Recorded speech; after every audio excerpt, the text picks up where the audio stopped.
কোনো মহিলা প্রবেশ করবে না। আমরা দোকানদার ভাইয়েরা কারো কোনো মহিলার কাছে কোনো কিছু বিক্রয় করব না। গান গাওয়া কিংবা গান শোনার অধিকার তো আগেই ছিল না, এখন প্রকাশ্যে সামান্য জোরে কথা বলার অধিকারটুকুও নেই আফগানিস্তানের মহিলাদের। এই তালিবানি মডেলকে অনুসরণ করতে চলেছে বাংলাদেশ। এই ভিডিওটি পোস্ট করেছেন বিজেপি বিধায়ক অগ্নিমিত্রা পাল। তার দাবি, এই ভিডিওটি বঙ্গবন্ধু মুজিবুর রহমানের জন্মভিটে গোপালগঞ্জের। এই ভিডিওতে দেখা যাচ্ছে মাইক হাতে বাজারের ভিতরে প্রচার করা হচ্ছে যাতে মহিলাদের জিনিসপত্র বিক্রি না করা হয়। দোকানদার ভাইদের দৃষ্টি আকর্ষণ করা যাচ্ছে, আগামীকাল থেকে এই মার্কেট এলাকায় কোনো মহিলা প্রবেশ করবে না। যদি কোনো মহিলা আসে, আমরা তাদেরকে সুন্দর করে বুঝিয়ে ফিরিয়ে দিব। তাদের কাছে আমরা কোনো কিছু কেনাবেচা করব না। মাদ্রাসার এই ঘোষণা আমরা তাদেরকে শুনিয়ে দিব।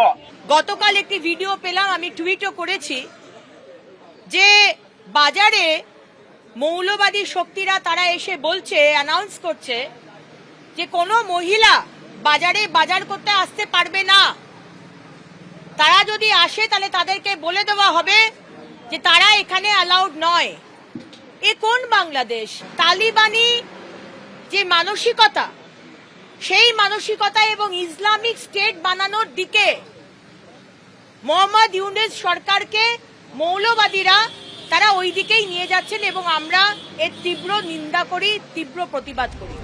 কখনো শেখ হাসিনা তো কখনো খালেদা জিয়া। শেষ কয়েক দশকে যে বাংলাদেশকে চালিয়েছেন মহিলারা, সেই দেশে কি মহিলাদের ওপর তালিবানি ফতোয়া নেমে আসতে চলেছে? প্রধানত মৌলবাদিতার কারণে এগুলো ঘটছে, কিন্তু এই মৌলবাদিতাটাকে ব্যবহার করছে কারা, সে প্রশ্ন আমার মনে জাগছে এবং সেখানেই আমি অত্যন্ত উদ্বিগ্ন। হয়তোবা হিন্দু মুসলমান ব্যাপারটা বেশি প্রশ্নের সম্মুখীন হয়ে যাচ্ছে বলে, সাম্প্রদায়িকতাটা বেশি সামনে এসে যাচ্ছে বলে পুরুষ নারীর বিভাজনটাকে হাতিয়ার করা হলো সাথে। সাম্যের গান গাই, আমার চোখে পুরুষ রমণী, কোনো ভেদাভেদ নাই। নারী কবিতায় প্রথম দু লাইনে কথাগুলি লিখেছেন বাংলাদেশের জাতীয় কবি কাজী নজরুল ইসলাম। তার দেশে কি নারীদের উপর নেমে আসতে পারে ফতোয়া? আশাবুল হোসেন ও রুমা পালের রিপোর্ট, এবিপি আনন্দ।